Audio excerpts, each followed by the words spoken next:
How's it going, everybody? Howdy, howdy, howdy. Happy Thursday, y'all.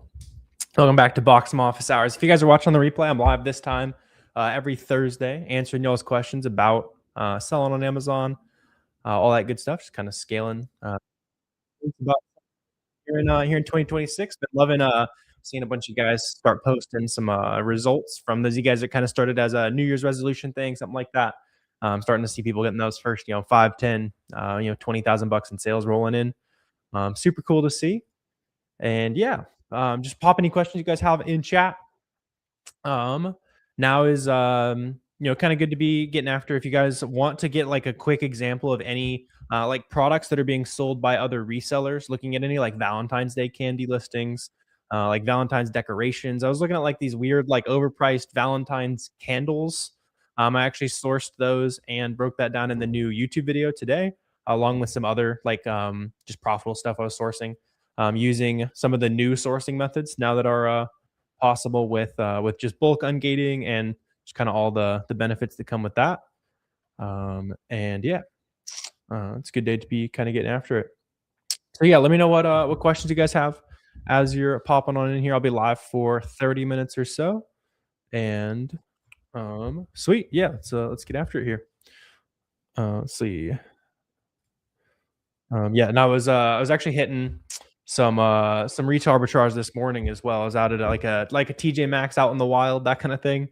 There's profit all over the place. Might see some of that content here soon. Let's see. Should you start your reprice for all your items are in back order? No. Yeah, good question, man. So you don't want to run the repricer while like you don't have stuff available for sale, because you might drive the prices down kind of unnecessarily. Um, yeah, like if if you're not even in stock yet, maybe it's on the way to the FBA warehouse and you're lowering the prices on somebody else. Like you're not even able to make the sale, and you still might be driving the prices down on the listing, basically. So yeah, you want to start repricing products as soon as it actually hits the warehouse and checks in. That way you can set it like the highest possible point, and just kind of max out your profit, basically. Let's see, where do you get your inventory? Any basic, most of it comes from big websites. So like for example, you're gonna find stuff like this, right? It's like a toy. I bought it for $12. I think it was $12. There's a sticker on it. Yeah, just $12. When I bought it, it was going for like $30 on Amazon, for example. And just buying name brand stuff and selling that back on Amazon, basically. Yeah. And you can either go to local retail stores. That's like the honestly the easiest place to learn is like local retail stores, just because you're scanning stuff that's on the shelf. Or kind of honestly the easiest way to source products in general for online arbitrage, like buying from websites, changed a couple weeks ago, and I actually just posted a video on YouTube today, breaking down kind of that newer sourcing method.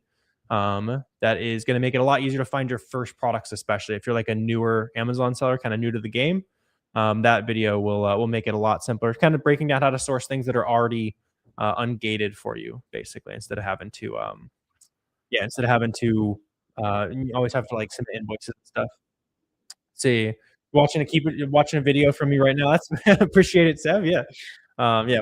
Obviously, got a lot of content up on YouTube and stuff. Sweet, and I see you. Guys are on Instagram, Facebook, all over the place. So let me know what questions you guys have. Wherever you are, I'm seeing the comments all over the place, and yeah, it's a good day to get after here. Let's see. You one man show? No. So my business, I mean, I own it by myself, but I hire people to source products. I hire people to ship the products for me, all that kind of stuff. So like all the sourcing and buying inventory and that kind of stuff is done by virtual assistants. So usually people just like in the Philippines, Colombia, something like that, sourcing a bunch of products. We'll buy those products. I'll ship them to a prep center, which is like a third-party company that does my like shipping to Amazon for me, and then yeah, it goes to Amazon's warehouse, starts selling, and just kind of repeat the process from there, basically. Let's see. Are you the creator of Boxem? I wasn't like sitting there coding it. That's above my pay grade, but I am the owner. Yeah, I'm one of the co-owners at Boxem.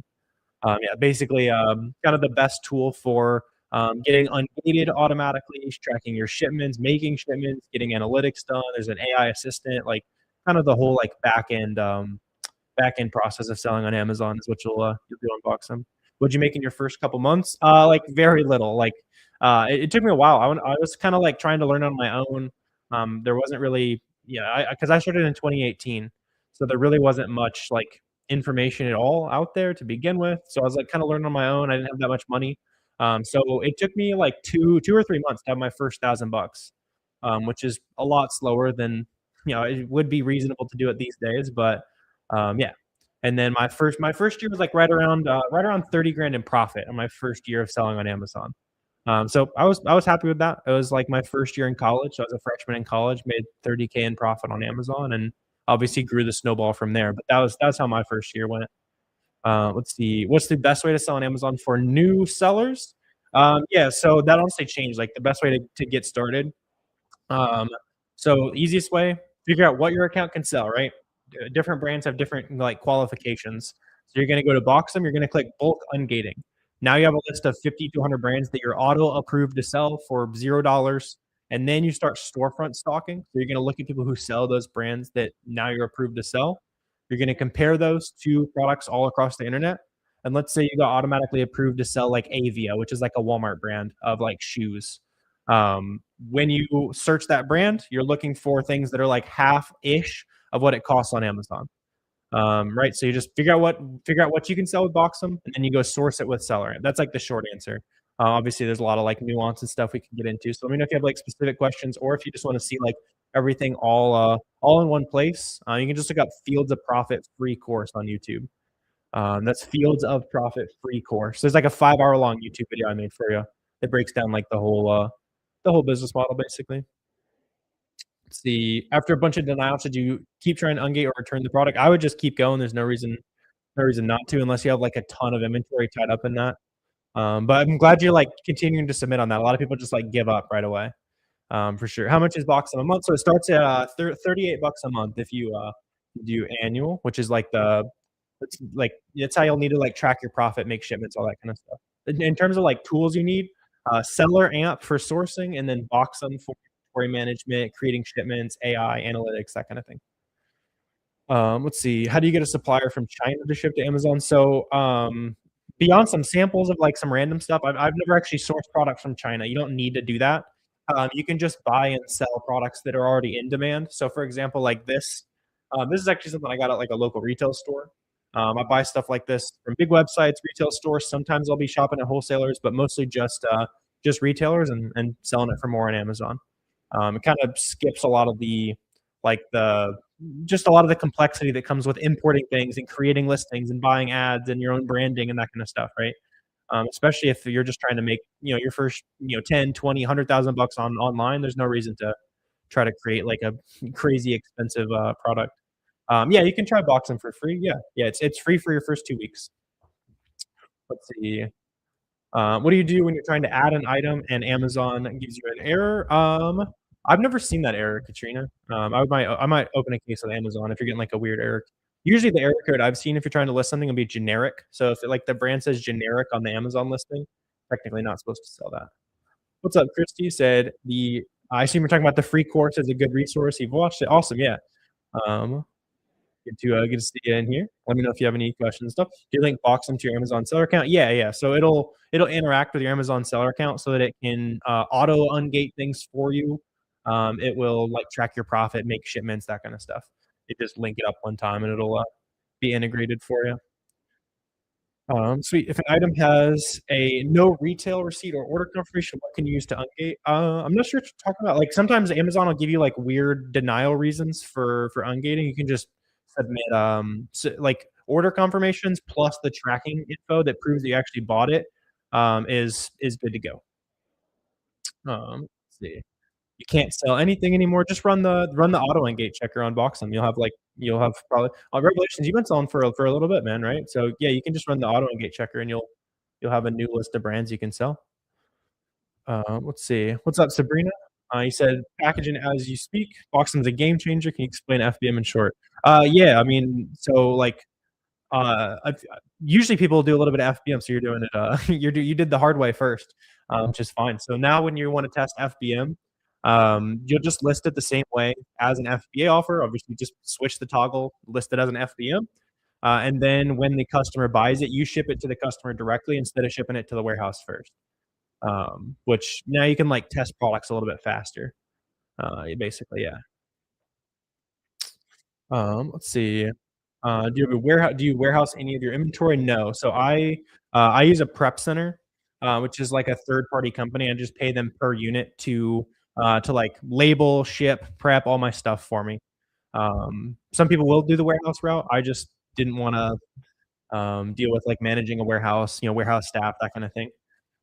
It's like slightly more expensive to do the prep center route, but just for like the type of business I wanted to build, I'm happy with the decision. Let's see. What's up, man? Stan Cax, how's it going? Let's see. Can't look up things on your desktop. SellerAmp. Yeah. So there was like a weird Chrome issue that like had made some people's SellerAmp act a little wonky. If you update your SellerAmp extension, it should fix it. Yeah. Update SellerAmp. Update your Chrome. It'll fix it. There was like a weird Chrome bug today or something like that. Can you please explain section 3? So, section 3 is one of the reviews, like the types of reviews Amazon might do on like some of your products. And it's basically just saying, Amazon's basically just saying, hey, we noticed you're selling this name brand product. We need proof that you sell name brand products that aren't fake, right? So in that case, you would just take the invoices from wherever you've been buying, whether that's Kohl's, Walmart, Walgreens, Target, some mom and pop shop down the street, right? As long as you're buying inventory from legitimate suppliers, you'll be fine. Section 3 complaints are like random audits that are designed to remove Amazon sellers from the platform who are like buying counterfeits or shopping from Temu and pretending it's name brand clothes and stuff like that, right? That's what those reviews are trying to get rid of. So yeah, just with all things Amazon, make sure you're always buying from legitimate sources, even if it's just like 5 units here and there. Like always make sure you're buying legit stuff. Like that one random product just isn't worth your Amazon account, and you'll be good to go. What's a good product to start selling on Amazon? Like anything can be profitable, and I sell all kinds of different random stuff. Good place to start, like, is if you have any, like, personal interest in a particular niche, maybe you're into fishing or, you like doing makeup, stuff like that, right? Good brands, you probably know, like, there's good, like, sales on those brands, and that can be a good, like, just, like, inspiration to get started. But honestly, like, anything can be profitable. So if you don't have any, like, particular interests that you can think of, you can just start reverse sourcing and seeing what other Amazon sellers are having success on. Right. So you'll just, like I was talking about earlier, you'll run that scan to figure out what your account's auto approved to sell on Boxem. Start plugging those brands in on SellerAmp and start sourcing from there. Basically, you kind of have those lists of things that start digging through and figuring out what's on sale and that kind of thing. Can you start with just one product? Yeah, everyone's got to start with one, right? Like, I would love to start with 100,000 products, but yeah, you can start with one product. You can start with 1 unit of one product if you want to. Like, just test the water, see how it goes. For sure. Let's see. Join late. What's the business? Yeah. So I just buy and sell name brand stuff from like retailers, retail websites, sometimes some wholesalers, and flip that on Amazon for a profit. Just buying and selling stuff that already sells. So yeah, let me know if you have any like specific questions and stuff. Sweet. Um, Bad time to review. Drew, you can send me the ASIN on like Discord or something if you want me to review that product for you. Happy to do so. I'm streaming on like a couple different places, so it'd be like I'd be reviewing nothing for some people. Let's see. You need just to start. One's enough. Yeah, exactly. Yeah. Yeah. If like there, if you, it's easy to see like people hitting like crazy goals and all that kind of stuff all over the internet. People seeming like they're buying Lamborghinis and stuff like that. But number one, like that's not everyone's goal. Some people's goal is to just make $1,000 a month, and that's great, right? Um, And on the same side of that, like you might see somebody they grew super fast. They might have had $100,000 to start their business with. The only thing you can control is making sure that you're buying inventory as often as possible, getting better at your skills as much as possible. Right? That's what you can control. Um, Sweet. Yeah, Buckeye, if you want to learn everything, like there's a free course on YouTube. You're saying like you want to get into courses or something like so you can just look up Fields of Profit free course on YouTube. There's a 5-hour video on YouTube that like explains everything that I do. Just like how I source products, how to get ungated, all that kind of stuff. Do the fees from Amazon eat up a lot? How do you work around that? Yeah, so the Amazon fees for Like the average product will be about 30% of what it sells for. So let's say just for clean numbers, let's say you sell a $100 product. Typically, how that's gonna break down is you spent $50 to buy that item. Just like from a reselling perspective, usually your cost of goods as a percentage of revenue will be right around 50%. The 30-ish percent will go to Amazon, and then that last 20% is your gross profit. Obviously, some items have higher fees and lower fees proportionally than that, but that's like on an aggregate level, your percentages will be pretty similar to that. Let's see. What if a product has the same name, same image, but a different UPC?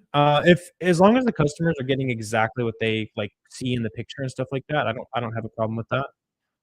Same goes for like when the packaging gets updated or something like that. You'll see that pretty often. Let's see. Goal is to have 1,001 ASINs. I like that revelations. You guys can one up each other over and over again. That'd be good banter. Let's see. Do they list the products on Amazon or do you list the products on Amazon or do they do that for you? So the products I sell are listings that already exist. So like if you look up this like Halo, what is this? I don't even know, controller holder of some kind. Cable guys, controller holder. When I found the product, there was already a listing on Amazon.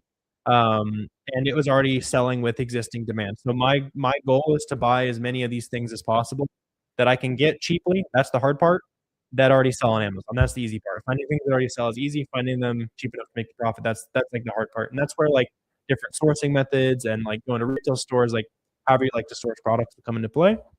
And yeah, if you want to see like the specifics on how I like to dig through profit and stuff, like I've got a bunch of videos on YouTube, and there's also a free course up in my bio or down below, depending on what platform you're watching on.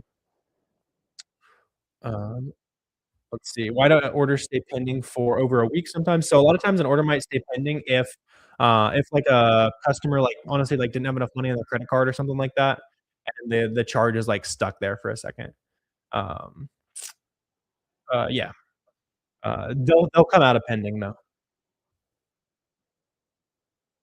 Let's see.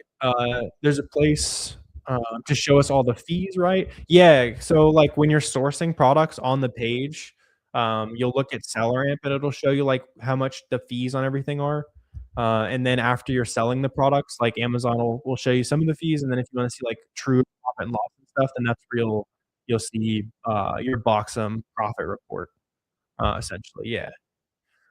Let's see. Do you just order stuff to your house and then ship it back out via USPS?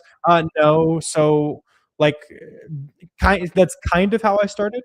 When I started, I was buying stuff, like, at local stores and, like, shipping it to my house, and then I would ship it to Amazon. But we have partnered UPS rates as, like, Amazon sellers, and you get those shipping rates buying the shipping through Amazon or buying the shipping through Box. Um, so you're not, like, using USPS, but, like, in a way, yeah, you're buying stuff, you're shipping it back out. It goes to the Amazon warehouse, and then when it hits the warehouse, Amazon starts shipping it to your customers for you, like, as people start buying it and stuff. Let's see, you notice the sale price on Walmart is usually the same on Amazon. Do you ever buy and hold when the price goes back up? Typically, no. You especially when you're newer, like, the main bottleneck is gonna be money pretty quickly. Like finding products is the hard part for the first usually like 2 to 3 months, sometimes less than that, sometimes more. After that, like having enough money to buy products is the hard part. So at that point, it doesn't make a lot of sense to buy something that might be profitable in the future when there's so many things that are profitable right now. Yeah, there's like kind of a whole world of getting into like, buying discontinued products or buying things that, will be discontinued, which is not a that's not a business model I'd suggest for people, like, kinda just getting straight into it, just 'cause it takes a little more knowledge, like data reading, that kinda thing, to be able to predict when things might be a lot more expensive or when prices are gonna stay the same. Sweet. Let's see. Just joined. You offer a course outlining the steps to get involved. Yeah. So there's a free video. I made a free course on YouTube. So just look up Fields of Profit free course on YouTube. There's also free resources up here, and we do have a paid program as well if you want to hop on like calls and that kind of stuff. Because that takes our time, and that's the FBA roadmap.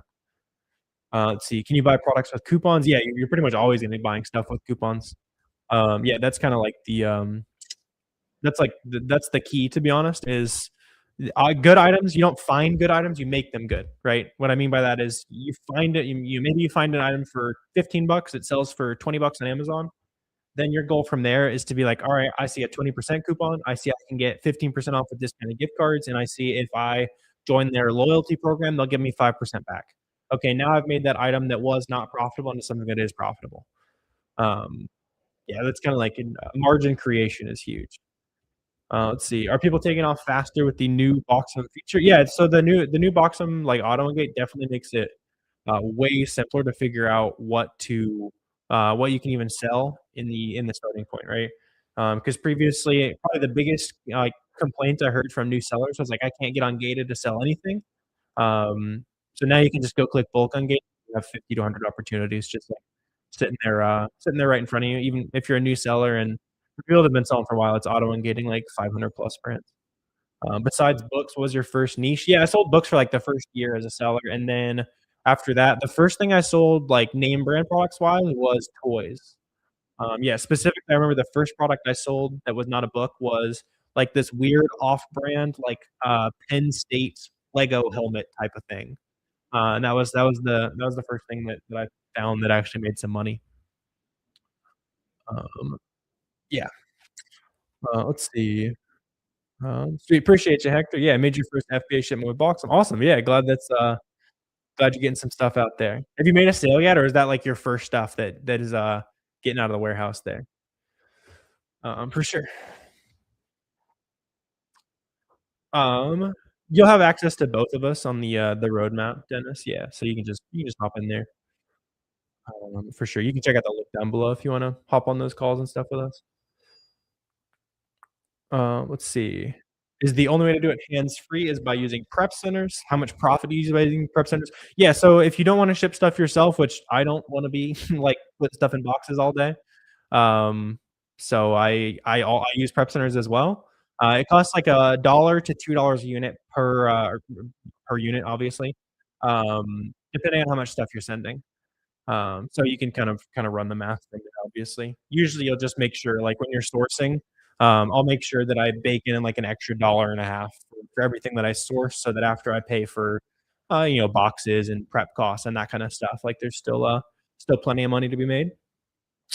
But yeah, that's one of the reasons why I've, liked selling on Amazon for this long is you can kinda make it into something that is more of, like, a legit business, right? Like, you're not always having to do all the shipping, you're not always having to do all the sourcing, that kinda thing. Um, yeah. Let's see, does Boxem automatically list or is it only for tracking? No, so you can list products on Boxem, you'll track your profit on Boxem, you'll make the shipments on Boxem. You can use the AI assistant on Boxem, you can get automatically ungated on Boxem, and you can also get more feedback automatically on Boxem. That's what it'll do for you. Let's see, you made 2 sales already, tried that was FBM. Nice, yeah. Made a mistake, the shipment took your profit. Yeah, that's probably like a lot of people's first sales. That's learned your lesson. Good, yeah. That's how you gotta look at, like, a lot of the first stuff you'll sell on Amazon, like, maybe you lose 5 bucks, you lose 10 bucks, but you're like, "All right, I learned for next time," kinda thing.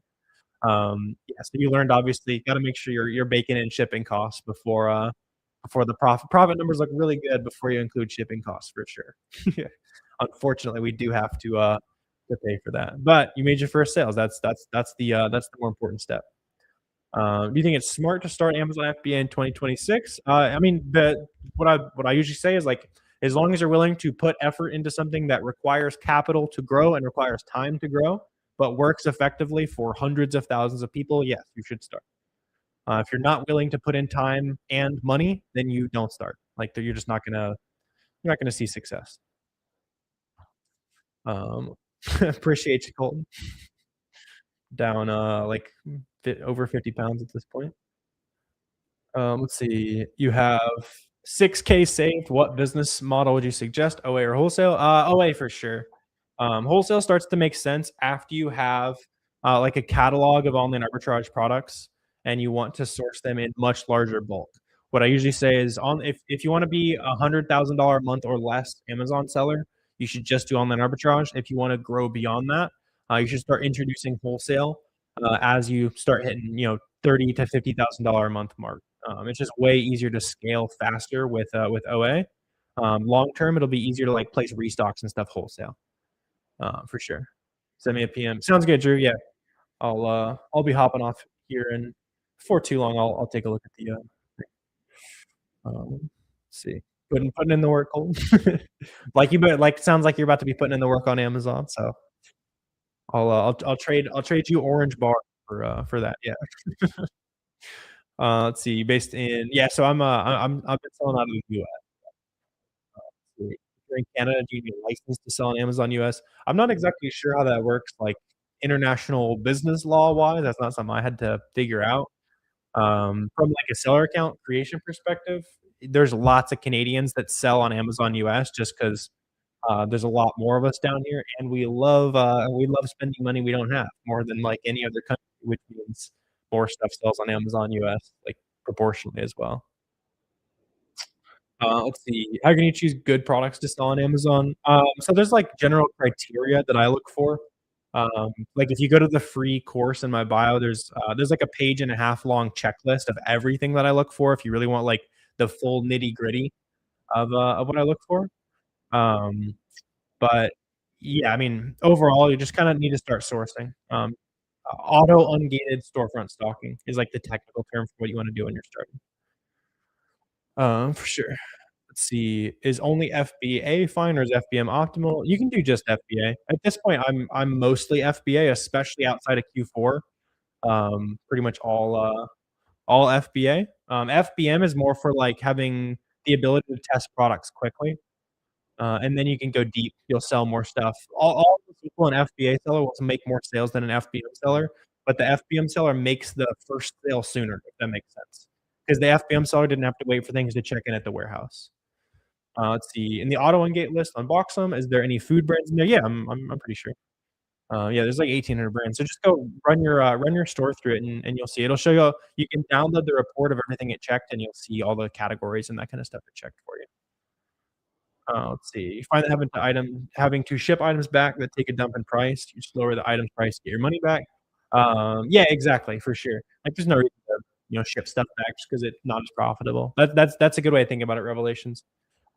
Usually I kind of you wanna set, like, predetermined, like, after X days, if I haven't made my sales, I'm gonna lower it to X ROI. So for me, like, if we don't make a sale after the first 30 days, I'm usually lowering it to about 15 to 20% ROI, depending on what the product is, unless there's, like, a reason why the price might go back up in the future, and then just kinda gradually lower the price. That way, you don't end up holding things for too long where it just didn't shake out how you hoped, but you can get that money back and buy something where it might actually shake out how you hope.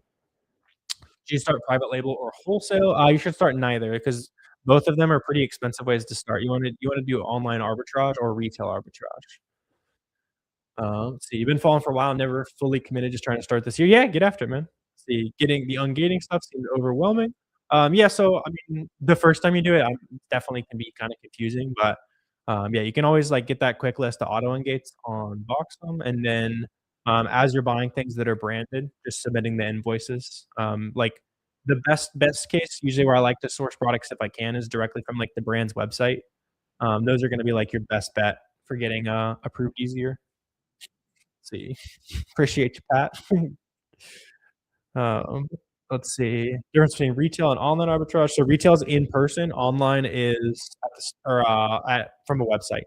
So retail arbitrage, you're going to like a TJ Maxx or a Walmart, physical store.